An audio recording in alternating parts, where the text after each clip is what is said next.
membongkar ekspektasi The Reckoning sebagai thriller dramatis yang di luar ekspektasi penonton. Dengan nama besar seperti Neil Marshall di belakang layar, banyak yang mungkin memasuki penayangan The Reckoning dengan harapan film supernatural yang penuh balas dendam.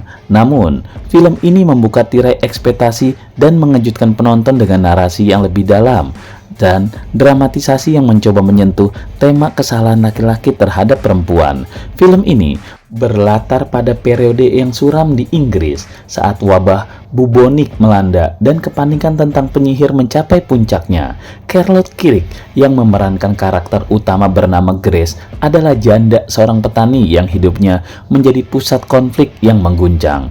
Tuan Tanah Bejat menuduhnya sebagai penyihir setelah menolak rayuannya untuk berkembang biak atau menggarap kue cucurnya, dan situasinya semakin rumit ketika seorang pemburu penyihir yang fanatik, Hakim Moorcroft, muncul sebagai gantinya dari ekspektasi supernatural yang mungkin diharapkan. The Reckoning menawarkan pandangan dramatis tentang penderitaan dan ketidakadilan yang dihadapi oleh perempuan pada masa itu.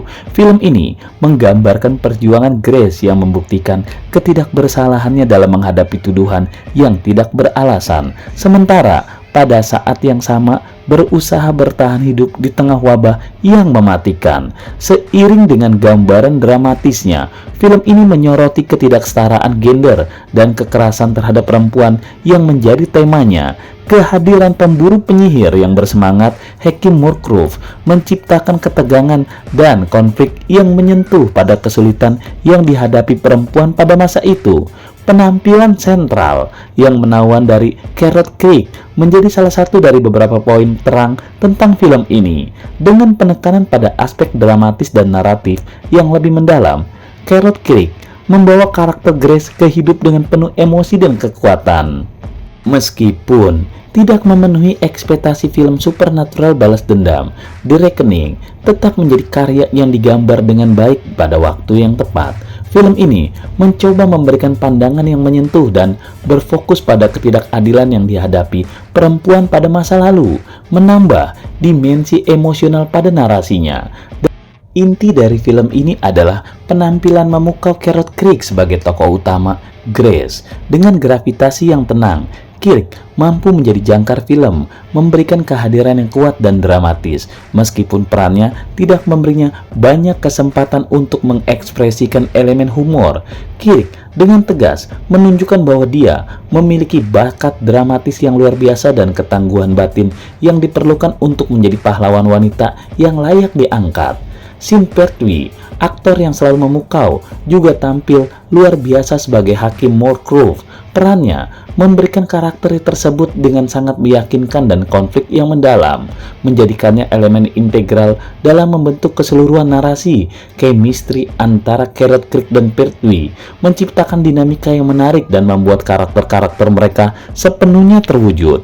The Reckoning dapat dianggap sebagai karya yang memikat bakat visual yang indah yang dihadirkan oleh sinematografer Luke Bryan dan desain produksi Ian Bailey. Meskipun menyentuh topik yang gelap, film ini diseliputi oleh atmosfer yang indah dan atmosferik. Skor karya Christopher Drake juga berhasil menambah dimensi ekstra pada film, memberikan nuansa emosional yang mendalam. The Reckoning dihadapkan penonton pada sebuah perjalanan yang mengasihkan, tetapi memiliki satu kelemahan tersembunyi. Meskipun berhasil memberikan nuansa balas dendam yang kuat, film ini mungkin akan lebih menghibur jika menyuguhkan puncak yang lebih memuaskan dalam aksi pembalasan yang digalang oleh tokoh utamanya, Grace. Grace adalah seorang janda dan ibu muda di Inggris pada tahun 1665, mengalami serangkaian tragedi setelah suaminya bunuh diri akibat penyakit pes.